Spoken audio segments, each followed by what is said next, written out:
کہ رمضان مبارک میں تھے اعتکاف میں، ہمارے ایک ساتھی ہیں حافظ کوثر، وہ تشریف آئے اور آ کر کہنے لگے کہ پرنسپل صاحب آئے ہیں ملنے کے لیے آپ سے رمضان میں، ذرا بے تکلف دوست ہیں۔ میں نے کہا اعتکاف کے معنی ہیں ملاقات سے جان چھپا کر مسجد کے کونے میں چھپ کر بیٹھ جانا، سمجھے کہ نہیں سمجھے؟ تو وہ کہنے لگے غیر مسلم ہیں۔ میں نے کہا ان کو تو اور بھی نہیں لانا چاہیے تھا، میں وقت نہیں دوں گا تو کیسی بد اخلاقی کی بات، انہیں تو معلوم نہیں ہے کیا ہے اسلامی اصول، اور وقت دوں گا تو میں کیسے؟ اتنے میں وہ پیچھے سے آ گئے۔ تو علم تو چہرے سے جھلک جاتا ہے۔ وہ جو ہے فزکس میں پی ایچ ڈی تھے، ڈگری کالج کے پرنسپل تھے وہ شاملی کے۔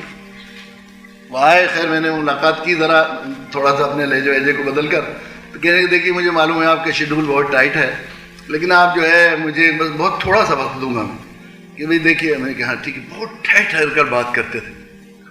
وہ کہنے لگے کہ دیکھیے سائنس تو اٹکلیں لگانے والوں کی بات ہے، ایک اندازہ متعین کرتے ہیں، پھر اس پر تحقیق کرتے ہیں، جستجو کرتے ہیں، روز بدلتی رہتی ہے ذہن۔ اور قرآن جو ہے بنانے والے کی بات ہے۔ گاڑی کو بنانے والا جو گاڑی کے سلسلے میں بتائے گا وہ الگ ہوگا، جو اگر دیکھ کر باہر سے اندازہ لگانے والا الگ ہوگا۔ اس طرح کائنات کو بنانے والے ہیں اللہ، تو کائنات کو بنانے والے ہیں اللہ۔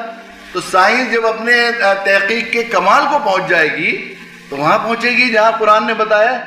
میں نے کہا بات پڑی ہے، پتہ کی ہے، آپ کے پاس تو کچھ وقت گزارنا پڑے گا کہ لیکن لوگوں کو پتہ تو ہو، تو لوگ سمجھتے ہیں جس طرح اور دھارمک گرنتھ ہوتے ہیں جب کرنے کے لیے اور اس کے لیے، اسی طرح قرآن ہے۔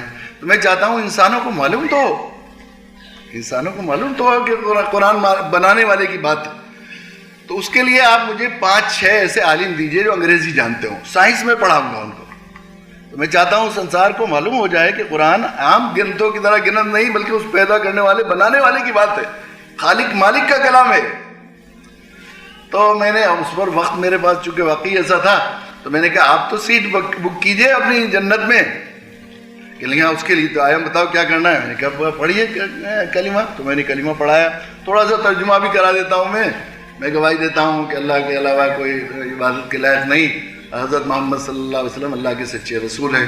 میں توبہ کرتا ہوں کفر سے، شرک سے اور سب گناہوں سے، اور اس بات کا عہد کرتا ہوں کہ میں اپنے پیدا کرنے والے اکیلے سچے مالک کے سب حکموں کو مانوں گا اور اس کے سچے نبی کی سچی تابعداری کروں گا۔ جب میں نے پورا کہہ دیا تو کہنے لگے ایک سینٹنس میں آپ کی اجازت سے اور بڑھانا چاہوں گا۔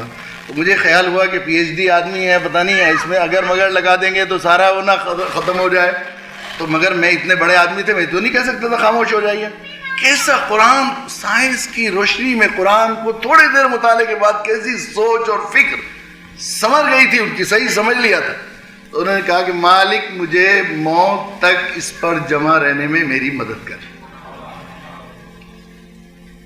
میں نے پوچھا کیسے قرآن سے تعلق ہوا؟ کہ ایک دن صبح میں اٹھا تو میرے دل میں یہ بات آئی کہ قرآن جو ہے مالک کا گرنتھ ہے اور وہ بنانے والے کی بات ہے۔ تو نے سائنس جو پڑھی ہے وہ اٹکلیں لگائی جاتی ہیں، وہ بنانے والے کی بات بھی تو پڑھنی چاہیے۔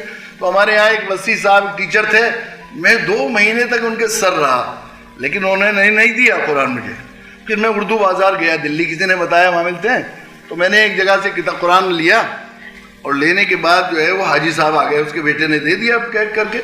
وہ حاجی صاحب آ گئے تو انہوں بہت ناراض ہوئے، اپنے بیٹے کو بھی 2-4 گالیاں دی، تجھے پتہ نہیں اسے ناباک کو دے دیا قرآن، مجھ سے چھین لیا اور پیسے دے دیے واپس۔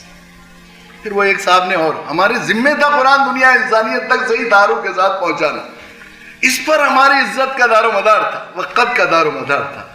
اب ہم نے پہنچایا نہیں، ہم نے حق مارا ہے، تو ہم ظالم ہیں اور وہ مظلوم ہیں جن کا حق مارا گیا۔